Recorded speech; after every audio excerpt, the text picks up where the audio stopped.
Most t-shirts are simply cool to look at and or look in. Well, so are ours, but ours also aim to send a message. They aim to put a name on obstacles that once stood in your way and aren't there anymore. Struggles that you turned into successes and crushed. You made it look easy. Shop at M.I.L.E.today. M.I.L.E.today. www.M.I.L.E.today. A GNS collection.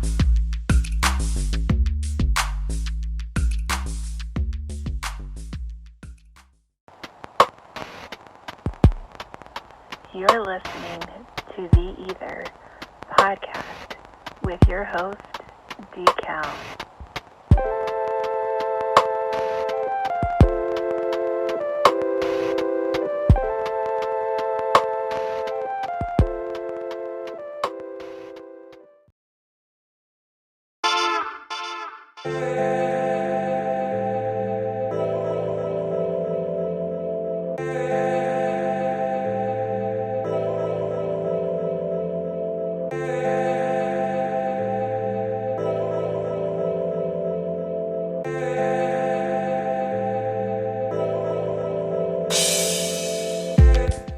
And happy Friday, ladies and gentlemen. It is your boy D-Cal here hosting the E.I.T.H.R podcast at the GNSHQ in Northern California. Again, happy Friday.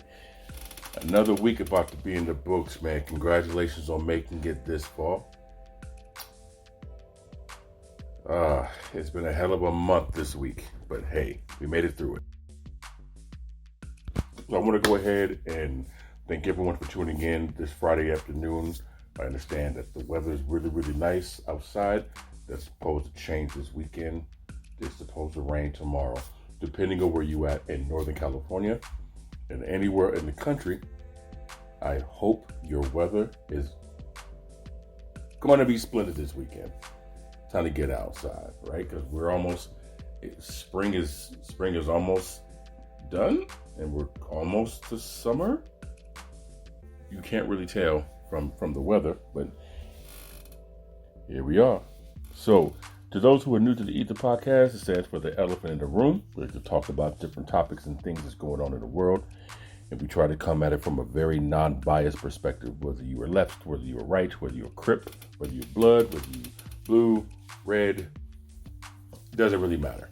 We try to do everything right down the middle as much as possible. And if we do speak on some things that you just cannot really get with or just have a hard time understanding, we hope you walk away with a more informed perspective or opinion than you had before you listened to the podcast. You can follow us on social media.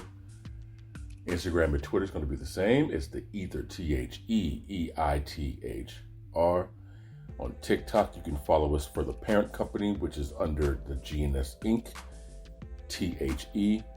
G as in George, N as in Nancy, S as in Sam, I-N-C. And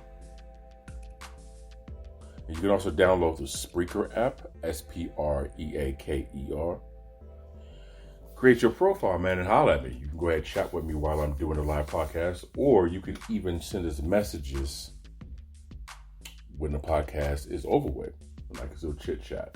So that way you can listen to the episode, speak on the episode, or you can talk about whatever specific post you have on the social media, and then we can go in and address that. Friday's a good day because we have a session called What's Your Mile, and we do that at the end of the podcast. And what your mile really is what you make easy.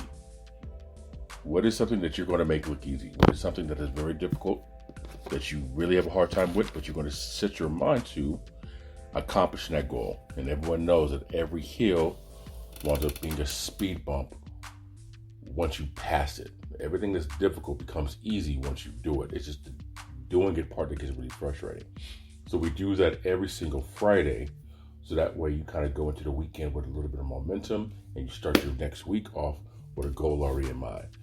We also do what's called shout out, and we do inspirational and motivational, something that I feel a lot of us really need, especially in today's world of negativity and just daunting shit, man. So one shout out I want to give right quick is to the actor Michael B. Jordan. There was an interview with somebody he had went to junior high school with, maybe high school with, and She was asking the questions about the new movie Creed 3, that I believe it drops today. And he was looking at her and he made the comment that, oh, you were one of the girls, you called me corny back in school, and she made the comment, I didn't say you were corny. I believe she said he was boring. And he was adamant about, no, you call me corny, but it's all good. Like, how you doing? Like, what's good? What's good? Whether she did or not, I love the way he handled that situation. Whether she admits it or not, because she's been going on saying that's not what she said. I don't know. I wasn't there with him. But I want to give a shout out to him because for me, that's awesome. Because what he did was he took a negative situation and he used that to fuel him. He used that to this day to make himself one of the top performers in the art of acting in film. And he never forgot it. Every person who's a professional, every person who's great at something, is somebody who's getting good at it. They always have a chip on their shoulder. And that usually makes them better. Some chips are too big for the shoulders and it weighs a lot of people down. But those who are able to fight through it, that's usually some of the inspiration that makes them become top tier in whatever it is they do. So if you had somebody that say some negative shit about you, whatever it may possibly be, use it to fuel.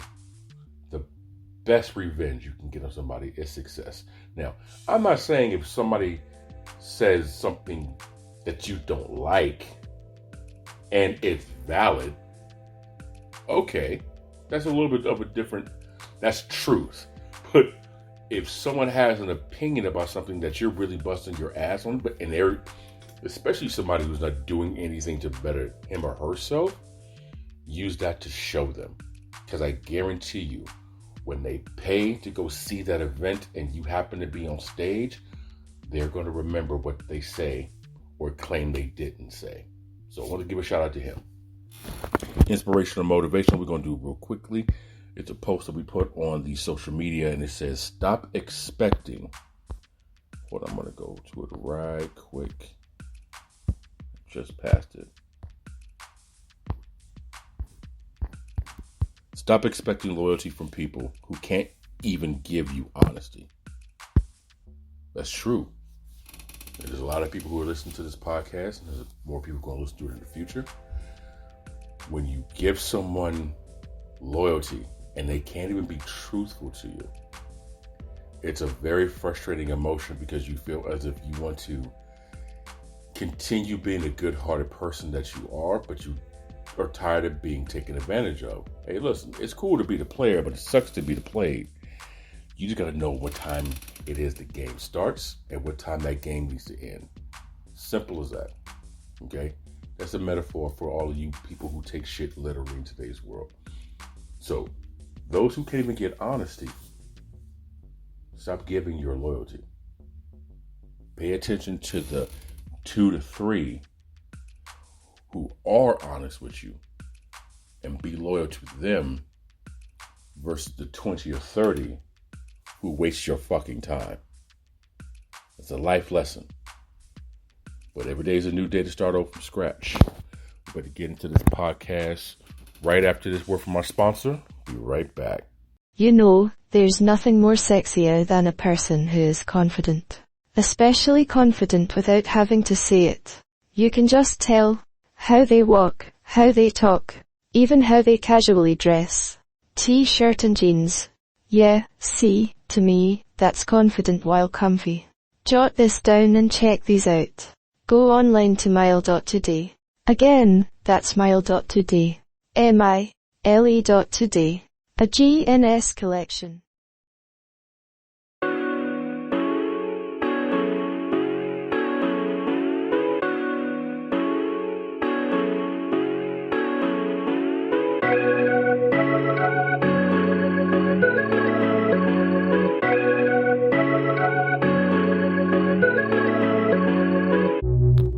All right, ladies and gentlemen, welcome back to the podcast of the E.I.T.H.R.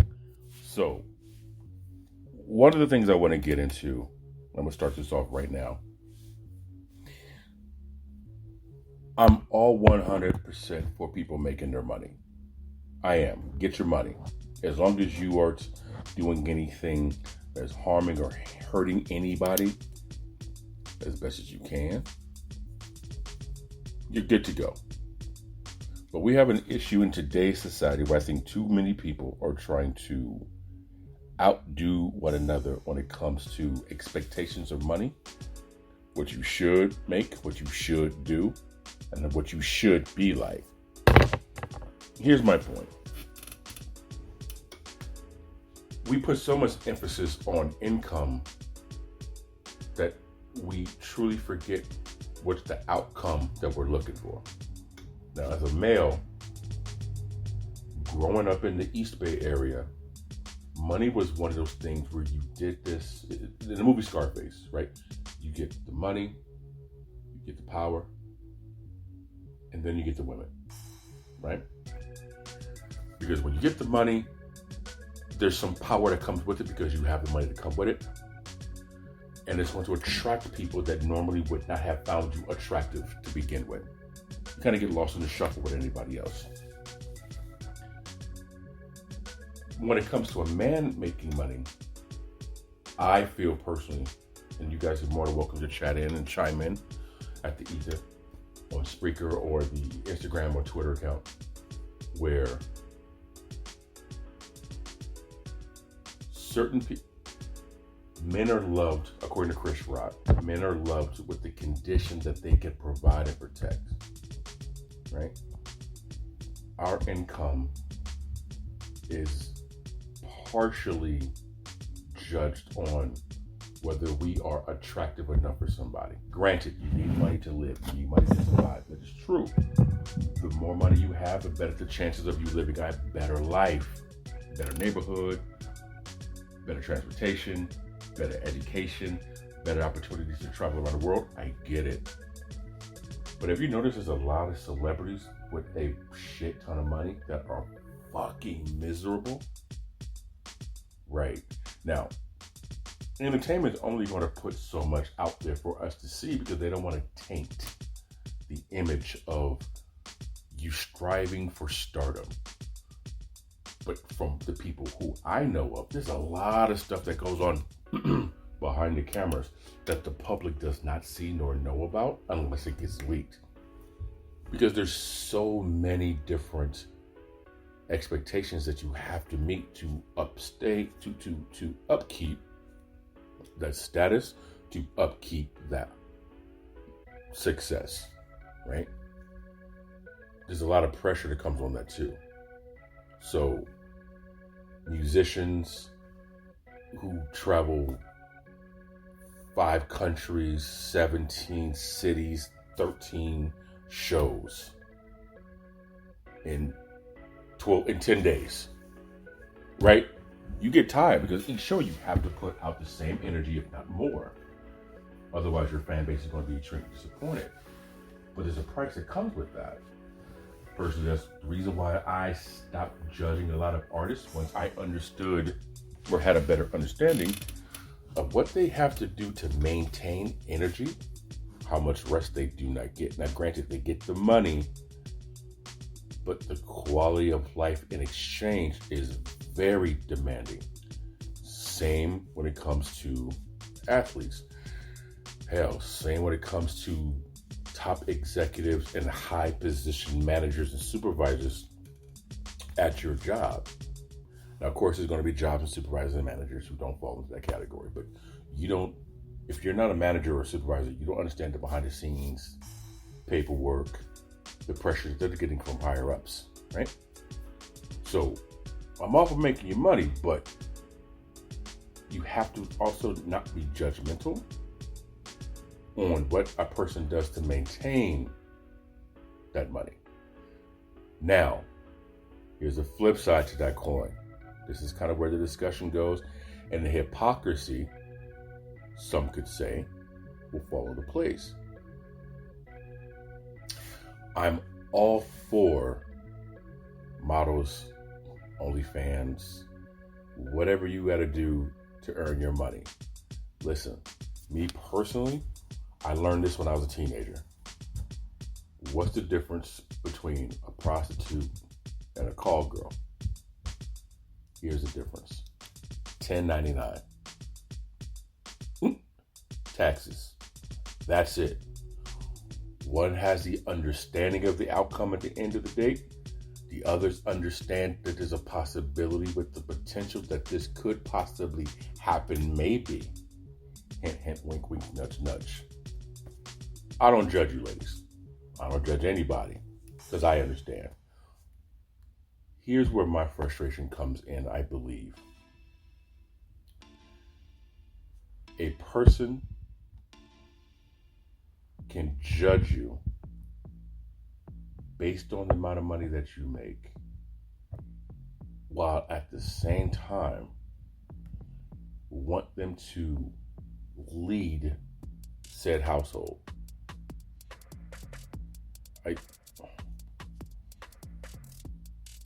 I need for someone to help me understand that philosophy, because I know there's a lot of people having one-sided conversations, and there's a lot of videos out there who, generally speaking, are doing this as a undercut, sarcastic way. But if a woman wants to be a boss bitch, not my term, this is what's going on out there now,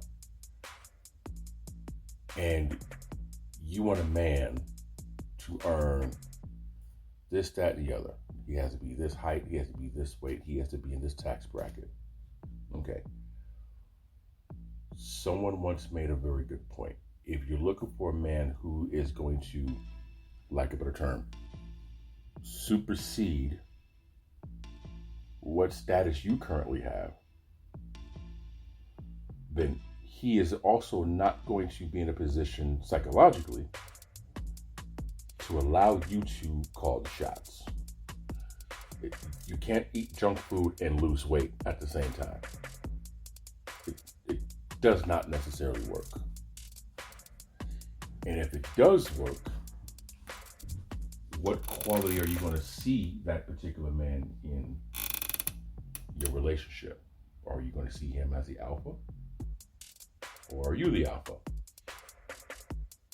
Does that make sense? Secondly, from my observation, many women do not want a man to mooch off of them. They do not want a man to leech off of them. They do not want a man to be dependent on them and their money. And I 100% get that. Like, you have to bust your ass to get to where you got to earn your income. Girl, me too.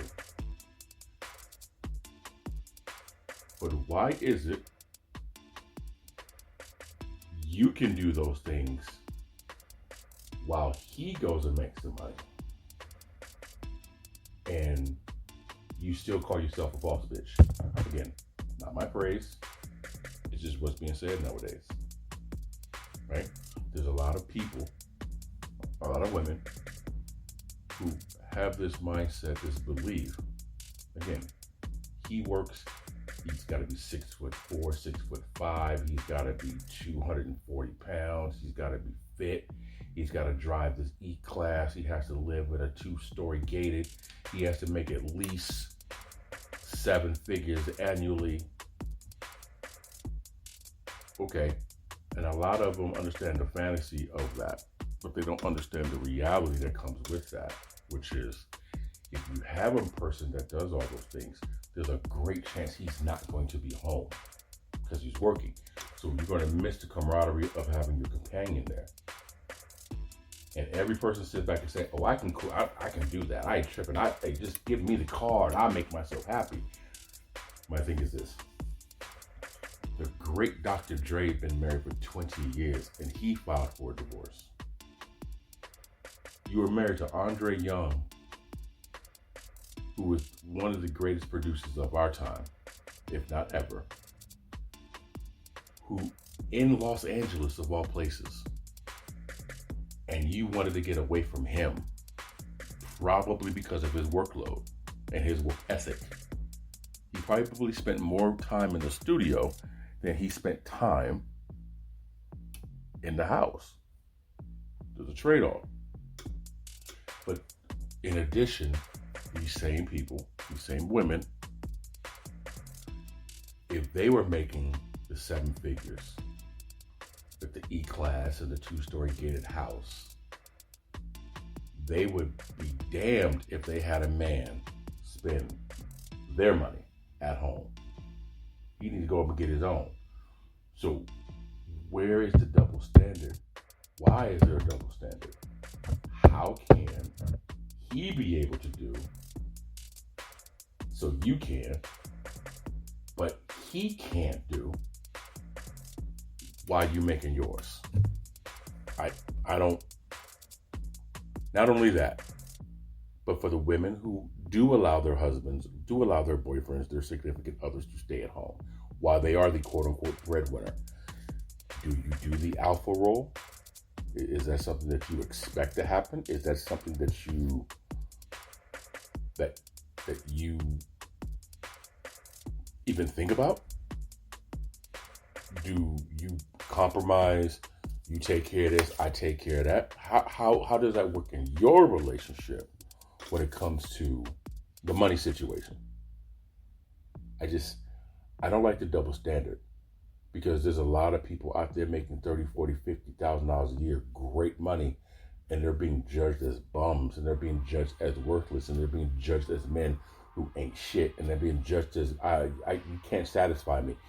We live in a world where there's so many false expectation and these self-realities that we see on the internet, that the reality of where you live, how you live, and what you need to do to make happen, a lot of people are missing that boat. They're missing that bus. They're missing that point.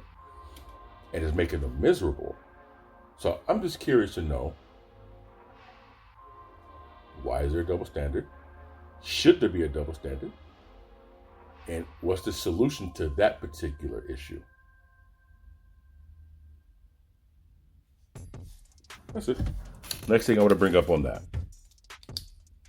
I just have to get that off the chest. Next thing I want to talk about, in professional sports, man, they have this thing called load management. And what load management is, when a professional athlete takes a game or two off. So this got started about maybe 15 or so years ago, where you have the San Antonio Spurs. They were resting players, and it was being mocked, it was being made fun of, it was being talked about really, really bad initially, because, you know, back then nobody took a game off unless you played. And then the Spurs started winning championships, and then it became a thing recently, nearly 10 years ago.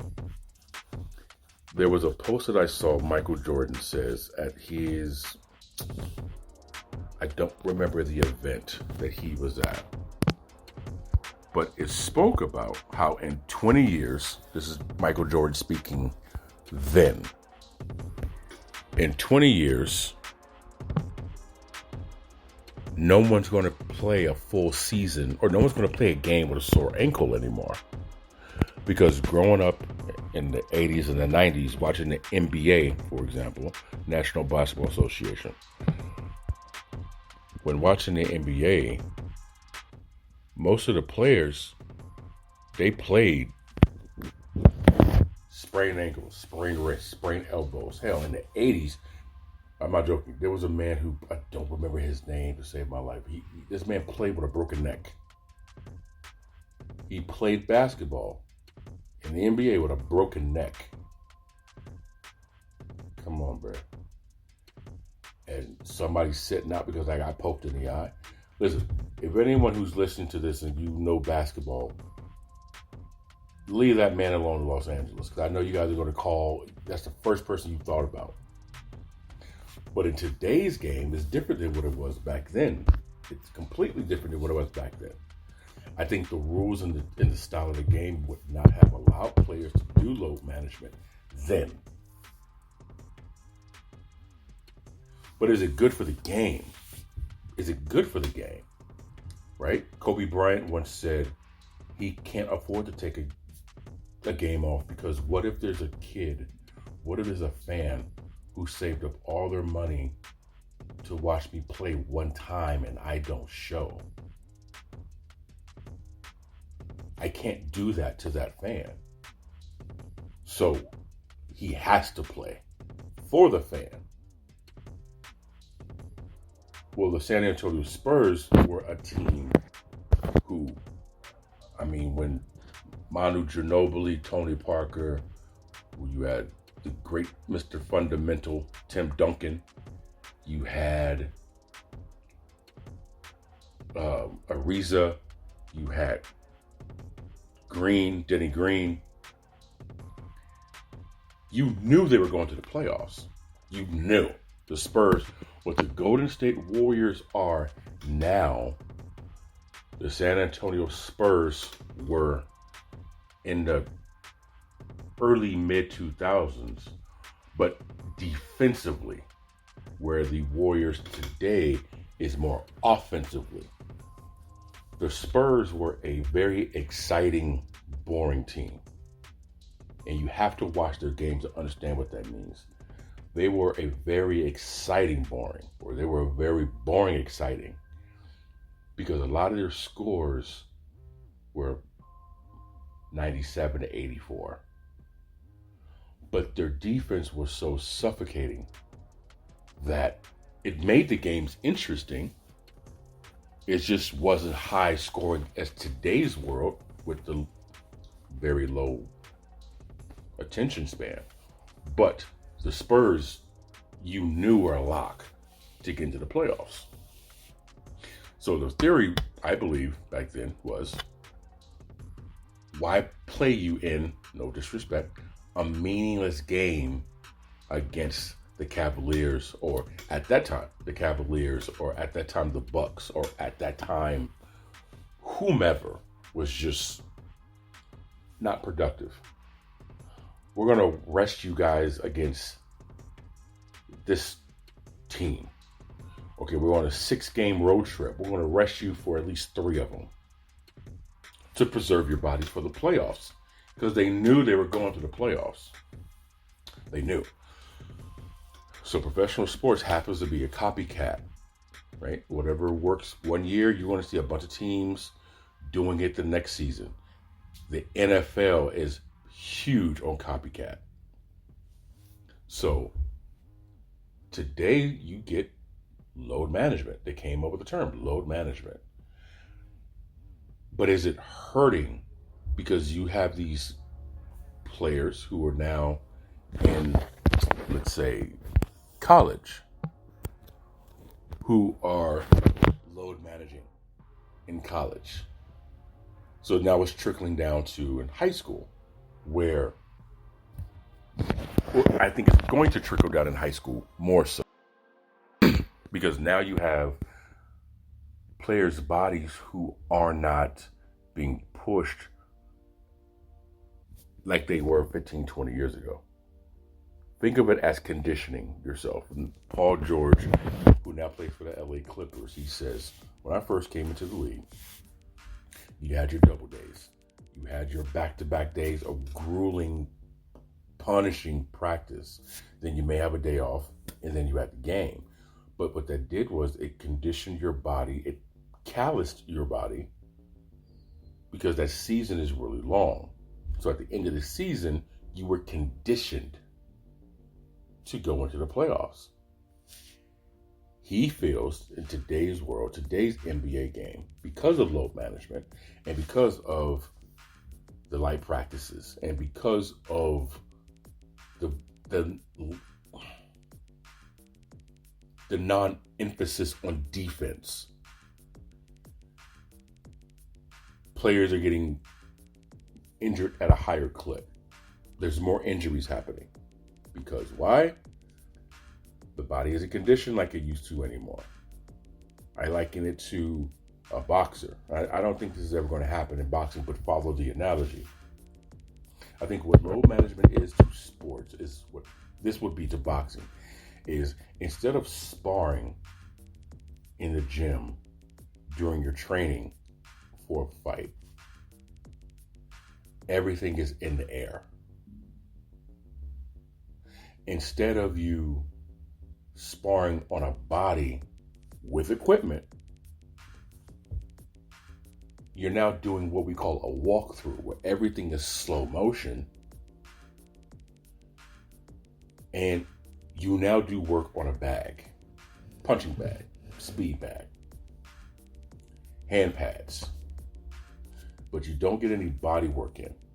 Now, the reason why the body work, in my opinion, is important, because you're not only getting to feel of what it's like to hit a person in real time, in real speed, but you also get the opportunity to see how that body reacts, so you can come up with a strategic move or strategic moves in said fight. But in addition to that, you're also getting hit in return. So it allows you to take the punch, process the punch, while still being engaged with the fight. If they were to, in this example, take body work out of boxing and everything was on a bag and in the air, the moment you got into a fight, those fights would not last more than 4 rounds. And that's being extremely exaggerant, because if you take the total time of all 4 rounds, 3 minutes a round, 9 to 10 minutes is people dodging punches and running around the ring because it hurts. They're in pain and they don't know how to process it because they're not acclimated with it anymore. That's what I feel about load managing. I honestly truly believe you keep the players fresh, you keep the players rested, you don't put any unnecessary miles on their body, which will prolong their careers. That's the thought. 15, 20 years, 25 years.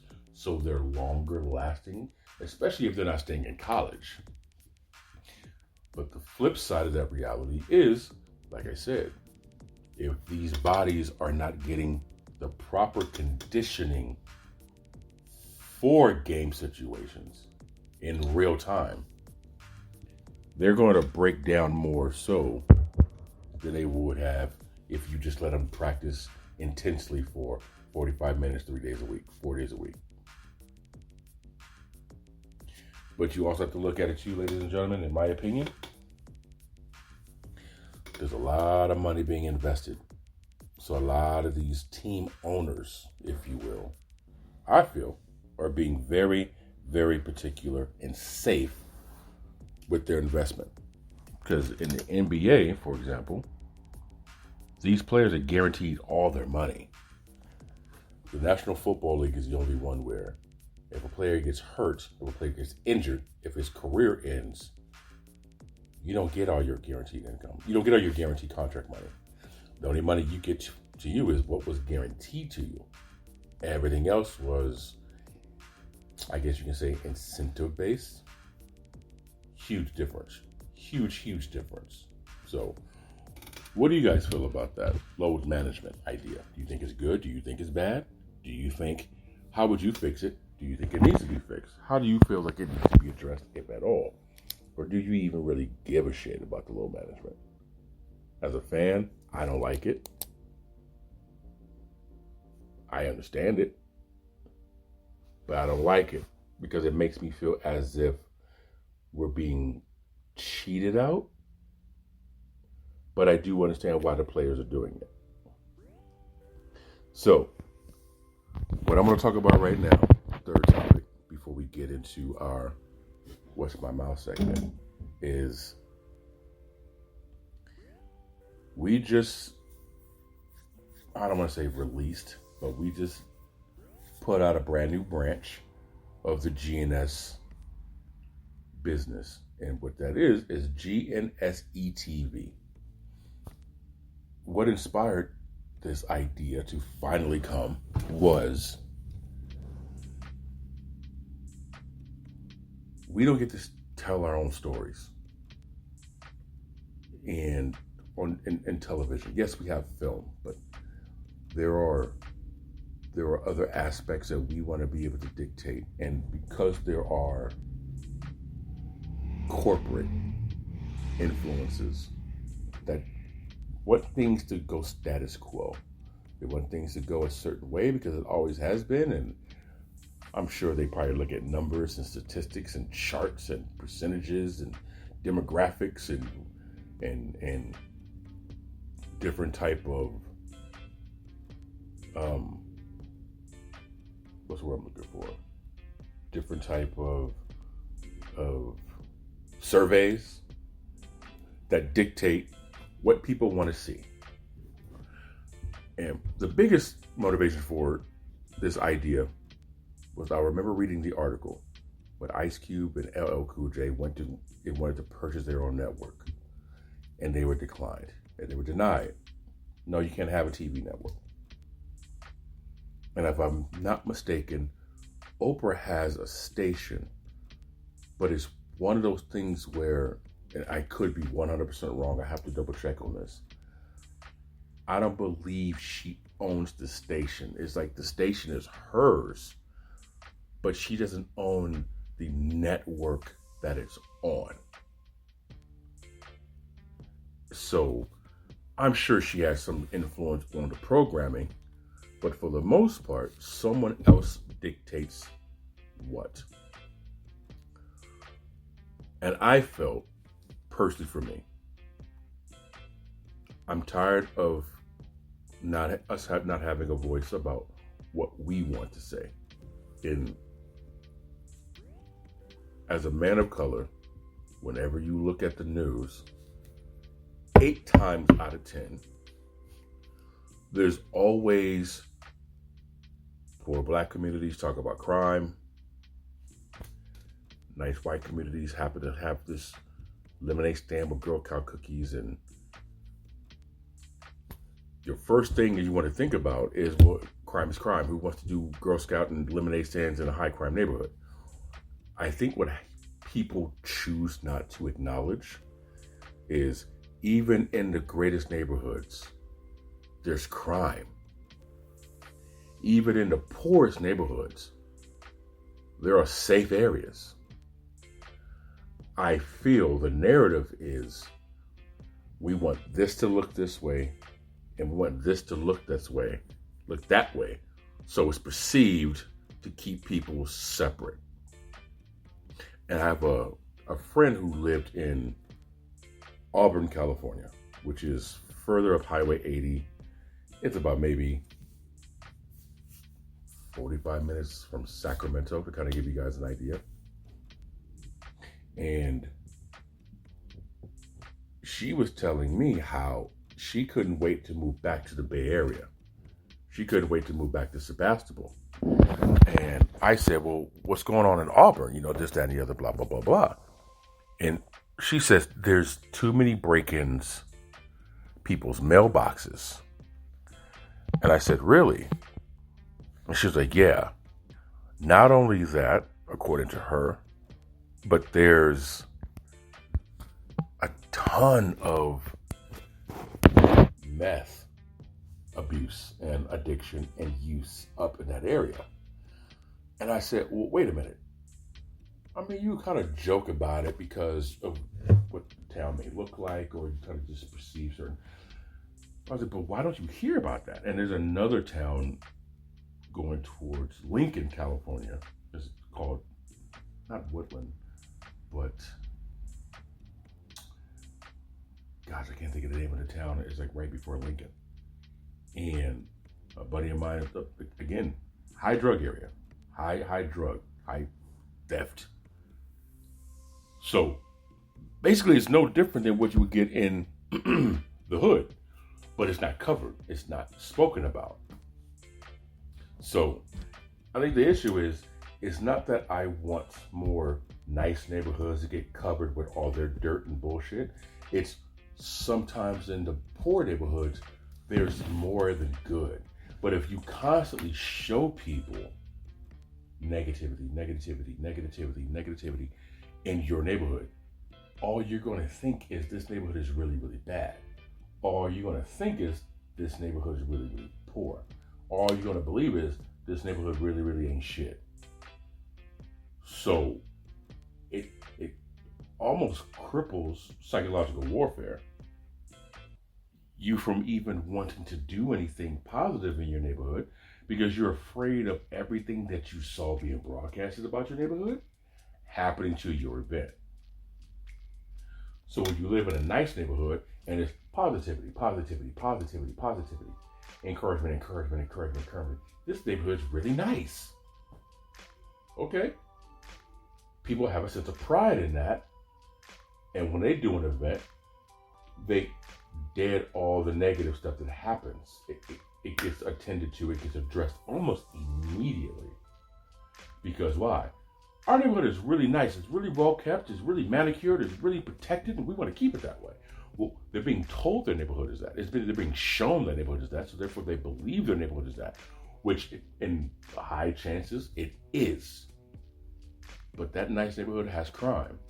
This poor neighborhood has beautiful things going on. So the reason why I want to have my own thing is if I decide to go and broadcast and show what's positive and what's encouraging and what's exciting in either neighborhood, I can do that. Because I'm telling you right now, if you take a person's confidence and self-esteem and their belief that anything that they do or any place that they go or wherever they live is a shithole, that's going to eat at them to just keep their head down and mind their business. So when we point out that there's a system in place to keep people divided, you have to read between the lines. You have to understand that. Listen, you don't have to clutch your pearls whenever you go to East 14th in East Oakland. You don't have to go ahead and clutch your purse and put your head on a swivel every time you're walking down San Pablo in West Oakland. You don't have to have a mace in your bag when you're walking down Telegraph in North Oakland. You might want to do those things just in case anywhere, right? We're not going to bring up that piece of shit, Brock Turner. That was in Stanford, Palo Alto, California. But anywhere there's danger. So the purpose of this GNSE TV is for me to be able to broadcast anything positive, anything encouraging, live to people who subscribe to the channel. That's the purpose of this thing. And it's also for anybody who has an art, they have a project, they have something they want to share with the world. This GNSE TV is a platform for people to put up their movie, to put up maybe if you have an event or show you want someone to cover. And it's not the big TV network, unfortunately. It's not. It's starting off very, very small. But everything that we use right now at one point started in a room, a basement, an attic, or garage. So the purpose of this program, I'm excited and very, very proud of it. As I'm proud of everything else too. So it's a channel for me to put the E.I.T.H.R podcast on a live stream, not just on Facebook Live, not just on TikTok Live, not just on Twitter or I have a channel where I can put it to say, hey, go here. Right? So it's my new baby, and I'm proud to share that with you guys, as much as I'm proud to share this E.I.T.H.R podcast with you guys, because this is another way for me to communicate with you about my feelings, about my perspective, about what's going on in the world. And the TV channel is an option for me to show people visually what's going on in the world. So that's that. Listen, go to GNSETV.com. Subscribe to the TV station. Then you'll be able to see the content. I mean, I'm loading up content right now for movies for you to enjoy. So Don't expect anything from Disney. Do not expect anything from Lifetime. Do not expect anything from HBO or anything of that nature. Sorry, it's not going to be that quote unquote quality of work just yet. But it is going to be stuff for you guys to watch that you probably haven't seen before. And I'm doing my best to make sure that the shit that I upload in there is going to be interesting and worth time, even if it's just for background noise. But I'm bringing this for the world, so there's something that we can control and we have a say on what we see and what we do. GNSETV.com. Subscribe to it. It's a free subscription, costs you nothing but a couple minutes to set up your profile, and that's about it. All right? So, now we're getting to the section called What is Your Mile? If you made it to the end of the podcast, we talked about this before. What are your mile? What do you make look easy? It's a sponsor. It's from my clothing line, Make It Look Easy. So, the purpose of the clothing line, again, is you take all the struggles and problems that we all have and we all go through, and it's a brand of clothing that allows you to feel as if you are accomplished. When you put this on, I don't want to say it's like your superhero costume, but kinda. My friend Rita, when she wears her shirt and she wears her hoodie, she feels a certain type of way. When I talk to the teacher or when I talk to the stripper, when they put on the red hoodie, they mean business. When they put on their black hoodie, it's kind of just bumming it. But when they put on that blue hoodie, they're in a really good mood. But that red hoodie, though, or that red long sleeve hooded t-shirt, when they put on that, world, watch out. Killer in the streets, right? Serious business is going on with that. So it's a clothing line that when you wear it, it's meant to give you a point of pride of whatever you accomplish. So this segment, Make It Look Easy, is brought to you by that. So